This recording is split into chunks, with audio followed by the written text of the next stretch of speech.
नमस्कार दोस्तों, मैं ओमकार ठाकुर सुरवा पब्लिकेशन पे आपका स्वागत है। आज हम लोग टेंस के जो सीरीज हमारा चल रहा था जिसमें हमने प्रेजेंट कॉन्टिन्यूअस पढ़ रखा था। कॉन्टिन्यूअस के बाद आज हम प्रेजेंट परफेक्ट की बात करेंगे। यहाँ पे प्रेजेंट परफेक्ट जो हमारे लिए बहुत इंपॉर्टेंट है, क्योंकि इससे भी एग्जामिनर बहुत सारे ऐसे छोटे छोटे क्वेश्चन बना के देते हैं जिसमें कि हमें लगता है वी आर श्योर, बट लेकिन हम श्योर नहीं होते वहां पे कि कैसे इसको हम डिटेल में आंसर दें।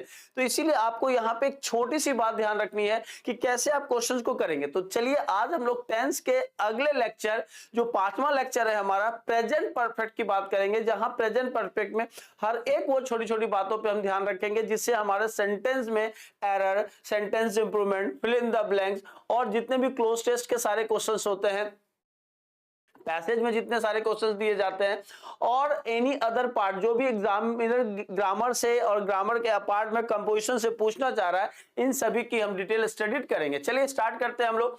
तो हमारा पहला टॉपिक, आज का टॉपिक क्या है? लेक्चर ये 5 है। ये याद रखना है कि आपको ये लेक्चर किसमें लिखना है। लेक्चर आपको 5वें लेक्चर की ओर हम लोग पढ़ रहे हैं, तो आप लोग याद रखिएगा ये 5वां लेक्चर है आपका इसका। तो आप इस तरह से आप इसको याद रखेंगे कि फर्स्ट में क्या था, सेकेंड में क्या है, थर्ड में क्या है, फोर्थ में क्या था एंड फिफ्थ में क्या है। तो फिफ्थ में हम किसकी बात करेंगे? प्रेजेंट परफेक्ट की बात करेंगे बेटे। प्रेजेंट परफेक्ट की अगर हम बात करते हैं तो प्रेजेंट परफेक्ट का सीधा और सीधा जो नाता है वो किससे है? रिसेंट पास्ट से है। किससे है बच्चे मेरे? रिसेंट पास्ट से है। अब रिसेंट पास्ट क्या होता है पहले इसको जान लेते हैं हम लोग। रिसेंट पास्ट क्या होगा मेरे बच्चे, इसको जान लेते हैं। रिसेंट पास्ट हम उस पास्ट को कहते हैं जो काम हमने किया है, जो काम हमने पास्ट में किया है और प्रेजेंट तक उसकी छवि बनी हुई है। जो काम हमने पास्ट में किया है और प्रेजेंट तक उसकी अगर छवि बनी हुई है उसको हम क्या कहते हैं? रिसेंट पास्ट कहते हैं। रिसेंट पास्ट का मतलब क्या हो गया? जब हमने कोई काम किया है जिसका डिनोटिंग किससे करते हैं? या है से। किससे करते हैं बच्चे मेरे? या है से या चुका है से। क्या है बेटे? या है से या चुका है से। ये तो हिंदी के सेंटेंस ट्रांसलेशन बनाने में आपको बहुत सहायता करेगा कि अगर सेंटेंस में या है या चुका है तो इसको हम प्रेजेंट परफेक्ट टेंस कहते हैं। लेकिन प्रेजेंट परफेक्ट टेंस के लिए हम स्ट्रक्चर जो बनाते हैं, इसमें देखिए प्रेजेंट जहां कहीं पे भी मेरे बच्चे परफेक्ट की बात होती है, whenever we are talking about perfect, अगर हम परफेक्ट की बात कर रहे हैं तो परफेक्ट के लिए हमेशा याद रखिए हैव का यूज होता है। किसका यूज होता है बच्चे मेरे? हैव का यूज होता है। और हैव के साथ जब भी कोई वर्ब आता है वो कौन से फॉर्म में आ जाएगा बेटे? थर्ड फॉर्म में। लेकिन अब देखो एक छोटी सी बात समझा दूं मैं। हैव जो है हमारा वो क्या है? प्लूरल हेल्पिंग वर्ब है। क्या है बेटे? प्लूरल हेल्पिंग वर्ब है। हैव हमारा क्या है? प्लूरल हेल्पिंग वर्ब है। जबकि इसका सिंगुलर क्या होगा? ये सिंगुलर हमारा क्या होता है? हैज। हैज हमारा क्या हो जाएगा बच्चे मेरे? सिंगुलर हेल्पिंग वर्ब होगा। क्या होगा बेटे मेरे? सिंगुलर हेल्पिंग वर्ब होगा। अब दोनों चीजों को देखिए, हैव और हैज जो है मेरे बच्चे ये केवल और केवल प्रेजेंट के लिए आएगा। किसके लिए आएगा? प्रेजेंट के लिए। कि अगर बात हम पास्ट में कर लें, किस में कर लें बेटे? पास्ट में करेंगे तो पास्ट के लिए हमें क्या लगाना होगा? हैड का यूज करना होगा। इसका यूज करना होगा? हैड का। और हैड हेल्पिंग वर्ब जो है वो क्या है? Both singular and plural. ये क्या है मेरे बच्चे? सिंगुलर एंड प्लूरल है। ये दोनों है हमारा, ये सिंगुलर भी है और प्लूरल हेल्पिंग वर्ब में काउंट होगा। ठीक है, ये सिंगुलर भी माना जाएगा और प्लूरल भी माना जाएगा। तो इसीलिए आपको याद रखना होगा कि कब हैव का यूज करेंगे और कब हैज का। हैव हमारा क्या है? प्लूरल हेल्पिंग वर्ब है, तो मतलब ये प्लूरल सब्जेक्ट के साथ आएगा। हैज हमारा क्या है? सिंगुलर हेल्पिंग वर्ब है, इसलिए ये किसके साथ आएगा? सिंगुलर के लिए आएगा। जबकि अगर हम इस सेंटेंस को प्रेजेंट में रखेंगे तभी हम हैव और हैज का यूज कर सकते हैं। लेकिन अगर इसको हम पास्ट में लेके चलेंगे तो वहां पे हम हैव की जगह क्या करेंगे? हैव और हैज के बदले हैड का यूज करेंगे। क्लियर है यहां तक? और हेड क्या है? ये सिंगुलर और प्लूरल दोनों है। तो इस तरीके से मैं एक छोटा सा और आपको नोट लिखवा सकता हूं कि अगर पूरी इंग्लिश में कहीं पे भी मेरे बेटे हैव, हैज और हैड की बात हो रही है, हैज और had, have has had as a helping verb की बात, क्योंकि ये मेन वर्ब भी काउंट होगा, आगे पढ़ाऊंगा इसके लिए, ये मेन वर्ब भी होगा। लेकिन अगर have has had, have has had याद रखना है, हैव हैज हैड अगर हेल्पिंग वर्ब है, क्या है मेरे बच्चे, अगर have has had helping verb है मेरा, तो इस हेल्पिंग वर्ब के बाद अगर कोई मेन वर्ब आता है, क्या आता है मेरे बच्चे, मेन वर्ब आता है, तो वर्ब की फॉर्म हमेशा थर्ड होगी। मतलब अगर हैव हैज हैड के बाद कोई मेन वर्ब का यूज आप कर रहे हैं तो मेन वर्ब हमेशा थर्ड फॉर्म में होगा। यहां तक अगर बात समझ आ गई तो बता दीजिए सर समझ आ गई, कोई दिक्कत नहीं है, कोई दिक्कत नहीं है मेरे बच्चे यहां तक। अब यहां पे बात आती है कि इसका स्ट्रक्चर कैसे यूज करेंगे भाई, इसका स्ट्रक्चर कैसे यूज करेंगे हम, तो स्ट्रक्चर के लिए हम क्या करेंगे, पहले हम प्रेजेंट परफेक्ट की बात कर लेते हैं। तो क्या है, प्रेजेंट परफेक्ट की हम स्ट्रक्चर की बात करेंगे, जिसको हम क्या कहते हैं भाई, रिसेंट पास्ट कहते हैं, ये हमने पढ़ लिया है। अब इसके स्ट्रक्चर की बात कर ले, तो स्ट्रक्चर क्या है, अगर हिंदी सेंटेंस में जाएंगे तो चुका है या है देखने को मिलेगा, लेकिन अगर हम स्ट्रक्चर इंग्लिश की करें तो हमें क्या मिलेगा, एक सब्जेक्ट की बात करेंगे हम। इसकी बात करेंगे बच्चे, सब्जेक्ट की बात करेंगे, और सब्जेक्ट के साथ हम क्या लगाएंगे यहाँ पे, हैव और हैज, क्या लगाएंगे बच्चे, हैव और हैज, और हैव हैज के साथ अगर कोई वर्ब आएगा तो वो थर्ड फॉर्म में आएगा, और यहाँ पे हमारा क्या आ जाएगा, ऑब्जेक्ट आ जाएगा।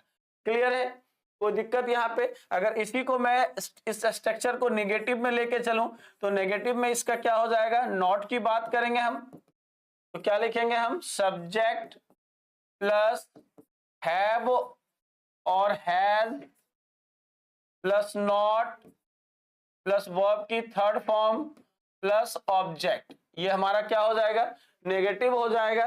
लेकिन अगर मैं इंटेरोगेटिव की बात करूं, किसकी बात करूं बेटे, इंटेरोगेटिव की बात करूंगा मैं, तो इंटेरोगेटिव में ये क्या हो जाएगा हमारा, इंटेरोगेटिव हमेशा याद रखिए आप कि यस और नो से क्वेश्चन बनाता है, तो मतलब साफ है कि अगर यस और नो से क्वेश्चन बनेगा तो हेल्पिंग वर्ब को हमें पहले रखना होगा, क्या रखना होगा, हेल्पिंग वर्ब पहले रखना होगा। तो क्या लिखेंगे हम यहाँ पे, हैव और हैज, हैव और has plus subject plus verb की थर्ड फॉर्म प्लस ऑब्जेक्ट, और प्लस क्या आएगा बच्चे मेरे, क्वेश्चन मार्क आएगा।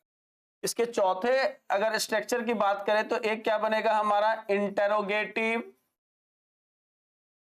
And negative sentence. तो इंटेरोगेटिव और नेगेटिव के लिए हमें क्या करना होगा, इंटेरोगेटिव और नेगेटिव के लिए हमें क्या करना होगा बच्चे, यहाँ पे हमें हेल्पिंग वर्ब को पहले रखना होगा, तो हैव और हैज प्लस सब्जेक्ट प्लस क्या है, नॉट प्लस वर्ब की थर्ड फॉर्म प्लस ऑब्जेक्ट, और क्या आ जाएगा मेरे बच्चे, क्वेश्चन मार्क आ जाएगा। ये चार स्ट्रक्चर्स आपको पढ़ने हैं, जबकि WH का स्ट्रक्चर मैंने WH वर्ड के कॉन्सेप्ट में क्लियर करवा रखा है, वहां जाके आप इसको पढ़ेंगे। ये हमारा अब इस सेक्शन के सारे वीडियोस को देखेंगे तो आपको वहां WH वर्ड का कॉन्सेप्ट मिलेगा, जिससे कि आपको कोई दिक्कत नहीं आएगी, कोई दिक्कत नहीं आएगी बेटे। इंग्लिश को इतना आसान बना दूंगा मैं कि आप किसी भी प्लेटफॉर्म पे जाके पढ़ने की कोशिश करें तो देखिए कि ग्रामर में क्या अप्रोच उन्होंने यूज किया और मैंने क्या यूज किया, दोनों के बीच समावेश बना के आप अपने आंसर्स को करें। क्योंकि एक बच्चे के लिए जरूरी नहीं है, कोई भी कॉम्पिटिटिव स्टूडेंट के लिए, कि वो बहुत अच्छा बेहतर से उसको ग्रामर आनी चाहिए। बस उसके लिए क्या है कि जो एग्जाम में क्वेश्चन पूछा गया है वो क्वेश्चन उसको आना चाहिए। तो अगर क्वेश्चन आता है आपको तो आप अच्छे हैं, अगर नहीं आता है तो आपको दिक्कतें हैं। तो इसलिए मैं इस तरह के सारे क्वेश्चंस को क्या करूंगा, आसान बनाऊंगा। तो यहाँ पे हमारा स्ट्रक्चर आ गया। लेकिन सबसे बड़ी बात ये आ रही है कि सर हमें कैसे पता चलेगा कि सेंटेंस में हैव हैज आया तो वर्ब की थर्ड फॉर्म आया। ये तो समझ में आ जाएगा कि if there is a have has तो यहाँ वर्ब की थर्ड फॉर्म आएगा, ये सर क्लियर है। इसके एग्जांपल भी आप दे देंगे तो ये भी समझ आ जाएगा, कोई दिक्कत नहीं। लेकिन हमें कैसे पता चलेगा कि जो सेंटेंस में एरर है वो एरर हैव हैज मतलब थर्ड फॉर्म मतलब प्रेजेंट परफेक्ट का ही है, इसके अलावा किसी का नहीं है। तो इसको थोड़ा सा और अच्छे से हम समझ लेते हैं। तो देखो यहां पे हम क्या पढ़ेंगे, यूजेज ऑफ प्रेजेंट परफेक्ट। क्या पढ़ेंगे बेटे, यूजेज ऑफ प्रेजेंट परफेक्ट। अब क्या पढ़ने वाले हम, यूजेज ऑफ प्रेजेंट परफेक्ट। अब uses of present perfect tense भी लिख देता हूं। बहुत सारे बच्चों को लग रहा होगा सर तभी से टेंस टेंस बोले लेकिन लिखते कुछ नहीं है। टेंस। क्लियर है? अब यूजेस क्या है कि अगर मान लीजिए सेंटेंस में क्या है बच्चे, एंड, यहां पे देखो मैं जो जैसे जैसे बता रहा हूं वैसे वैसे पढ़ना है। एंड ऑफ सेंटेंस, अगर आपके सेंटेंस के एंड में बेटे क्या है, एंड में अगर येट वर्ड आता है, क्या आता है बच्चे, अगर सेंटेंस के एंड में येट, अगर येट जो है स्टार्टिंग, अगर सेंटेंस के स्टार्टिंग या मिड में, स्टार्टिंग या मिड में जो है मेरे बच्चे, अगर हमारा क्या आ रहा है, येट आ रहा है, तो ये कोई भी वर्ब ले सकता है। ये क्या ले सकता है, कोई भी वर्ब ले सकता है, इसमें कोई दिक्कत नहीं है, ले सकता है। लेकिन बात मैं क्या कर रहा हूं कि अगर सेंटेंस के अंत में, अगर वाक्य के अंत में, वाक्य के अंत में अगर येट आ रहा है मेरे बच्चे, क्या आ रहा है, येट आ रहा है, तो इस केस में हमेशा ये येट जो है, ये वाक्य के एंड में है, ये येट हमेशा और हमेशा जो है बेटे हैव हैज क्या लेके आएगा, हैव हैज प्लस वर्ब की थर्ड फॉर्म। मतलब अगर येट एंड ऑफ सेंटेंस है तो सॉरी, हैव हैज नॉट, यहां पे भी नॉट भी लेके आएगा क्योंकि ये निगेटिव एस्पेक्ट को लेकर आता है। तो यहां पे क्या है, have has plus not plus verb की थर्ड फॉर्म की बात करेगा। येट का मतलब क्या होता है, अभी तक नहीं। क्या होता है बेटे, अभी तक नहीं। क्या होता है, अभी तक नहीं। क्लियर है? अब अगर ये येट एंड ऑफ सेंटेंस है तो इसके साथ हमेशा याद रखिए आप प्रेजेंट परफेक्ट टेंस की बात करेंगे, प्रेजेंट परफेक्ट टेंस की बात करेंगे, इसके अलावा कुछ भी नहीं आएगा। लेकिन अगर ये स्टार्टिंग या मिड ऑफ सेंटेंस है तो इसके साथ कोई भी वर्ब आ सकता है, कोई भी वर्ब आ सकता है मेरे बच्चे, इस बात पे ध्यान रखना है आपको। क्लियर है थोड़ी सी बात? तो देखिए यहां पे जैसे मैं एक एग्जांपल लेता हूं, she did not prepare her breakfast yet, she did not prepare her breakfast yet। Clear है बेटे, समझ में आ रहा है? यहां दिखाई पड़ रहा है yet। क्लियर है? अब देखो छोटी सी बात समझो कि she did not prepare her breakfast yet। अब इसको अगर हम हिंदी में ट्रांसलेट करने जाए तो दिक्कत है, लेकिन अगर मैं हिंदी में भी ट्रांसलेट करूं तो मैं क्या लिख रहा हूं, अभी तक उसने खाना ब्रेकफास्ट नहीं बनाया है, प्रिपेयर नहीं किया, तैयार नहीं किया है। यहां बात किसकी हो रही है की बात हो रही है। तो यहां पे देखो सेंटेंस का जो सार है हमारा वो क्या हो रहा है, या है। और हमने क्या पढ़ा, अगर या है तो वो कौन सा है, प्रेजेंट परफेक्ट है मेरे बच्चे। क्या है बेटे, प्रेजेंट परफेक्ट है। और प्रेजेंट परफेक्ट में हमेशा हम क्या यूज करते हैं, हैव हैज प्लस वर्ब की थर्ड फॉर्म। क्लियर है? तो तब क्या है, यहाँ पे येट की बात हो रही है, किसकी बात हो रही है बेटे, येट की बात हो रही है। अगर येट यहाँ पे क्या है, एंड ऑफ सेंटेंस है, क्या है बेटे, एंड ऑफ सेंटेंस है। अगर एंड ऑफ सेंटेंस है येट मेरे बच्चे, तो येट अगर एंड ऑफ सेंटेंस है तो इसके साथ कभी भी डिड प्लस वर्ब की फर्स्ट फॉर्म नहीं आएगा। इसके लिए हम क्या करेंगे, हैज नॉट प्रिपेयर्ड लिखना होगा। क्या लिखना होगा, हैज नॉट प्रिपेयर्ड। क्यों लिखना होगा, ये बात समझ में आ गई? क्योंकि अगर एंड ऑफ सेंटेंस येट आ रहा है तो इसके साथ हमेशा क्या आएगा, प्रेजेंट परफेक्ट टेंस आएगा। और प्रेजेंट परफेक्ट के साथ हमेशा हैव हैज प्लस वर्ब की थर्ड फॉर्म का यूज किया जाता है। अगर ये बातें समझ आ रही है तो बता दीजिए सर समझ आ रही है, कोई दिक्कत नहीं है। और क्या है इसके यूजेस में देखेंगे हम।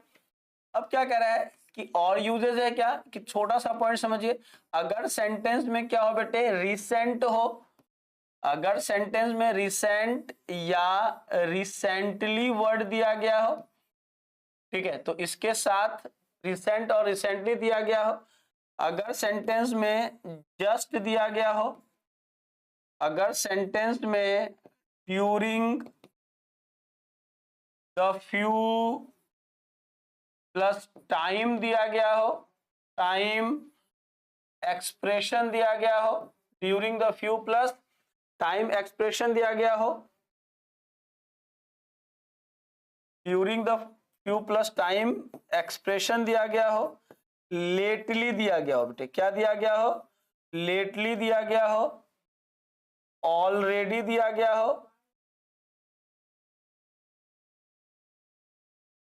क्या है, ऑलरेडी दिया गया है, लेटली है, ऑलरेडी है, और during the few plus time expression हो गया, लेटली, डेली, येट हो गया, recent, recently, just, lately, already, up to now, क्या हो बेटे, अप टू नाउ दिया गया हो, अप टिल नाउ दिया गया हो, ठीक है, अप टू नाउ और अप टिल नाउ की अगर बात हो रही है,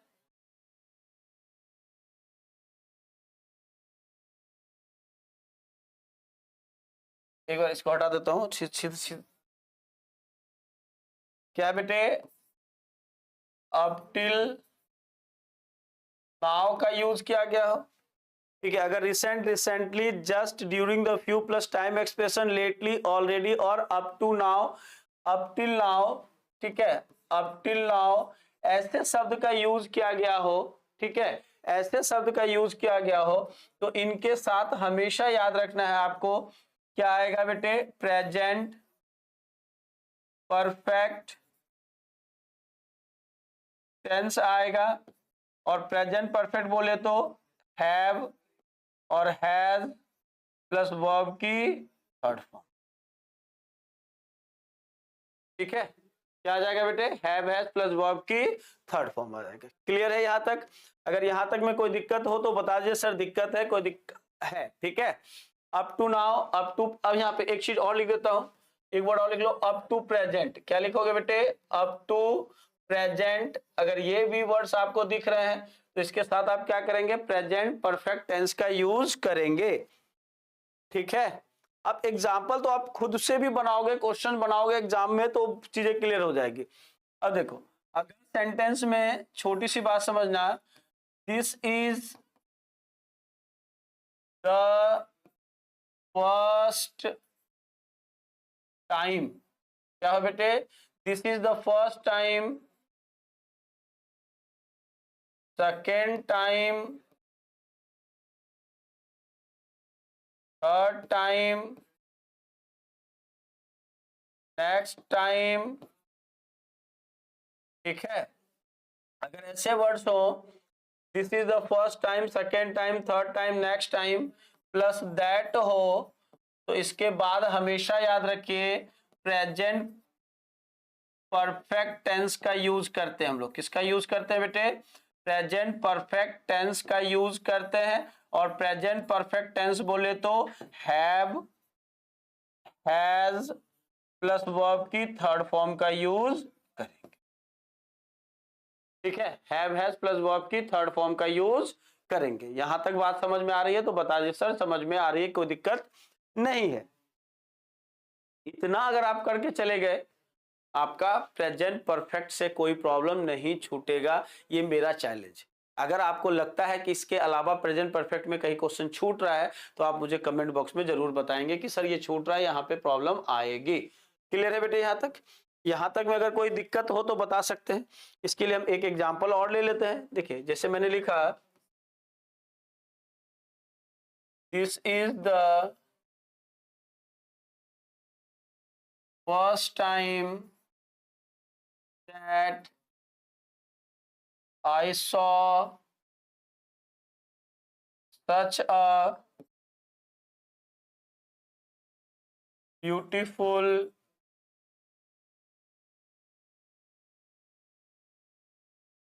I saw such a beautiful, ठीक है, क्लियर है।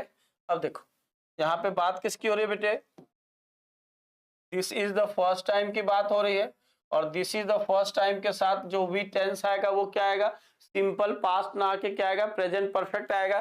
तो यहाँ पे है 100 के जगह पे हम क्या लिखेंगे, हैव सीन।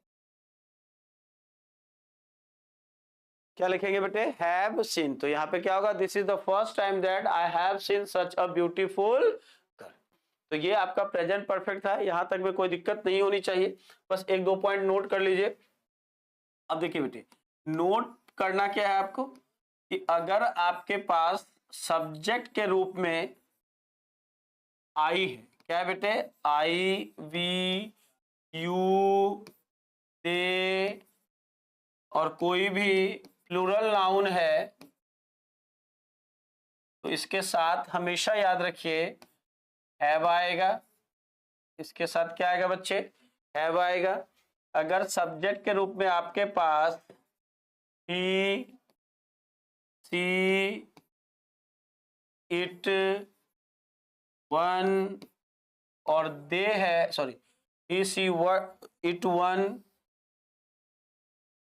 और कोई भी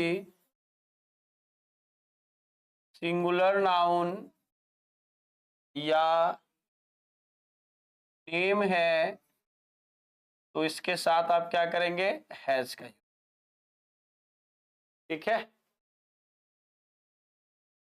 अब देखिए, एक लास्ट है,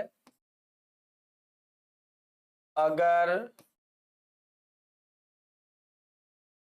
सेंटेंस में, अगर सेंटेंस में हैव, हैज का प्रयोग हेल्पिंग वर्ब के लिए, हेल्पिंग वर्ब के लिए हुआ हो, तो हैव और हैज के साथ वर्ब थर्ड फॉर्म में आएगा। ये तो आपको पहले भी मैंने बता रखा। अब देखिए, अगर हैव, हैज, अगर हैव और हैज हेल्पिंग वर्ब के रूप में यूज हुआ है बेटे, किसके रूप में यूज हुआ है, हेल्पिंग वर्ब के रूप में है सेंटेंस में, लेकिन उसके बाद, लेकिन वहां पे मेन वर्ब नहीं दिया गया है, मेन वर्ब नहीं दिया गया है।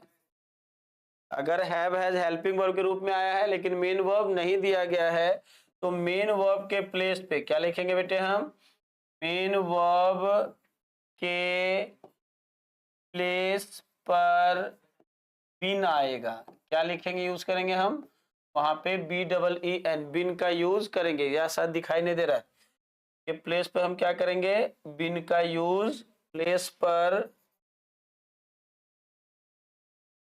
बिन, BEEN, बिन का यूज करते हैं। ठीक है बेटे, क्लियर है यहां तक।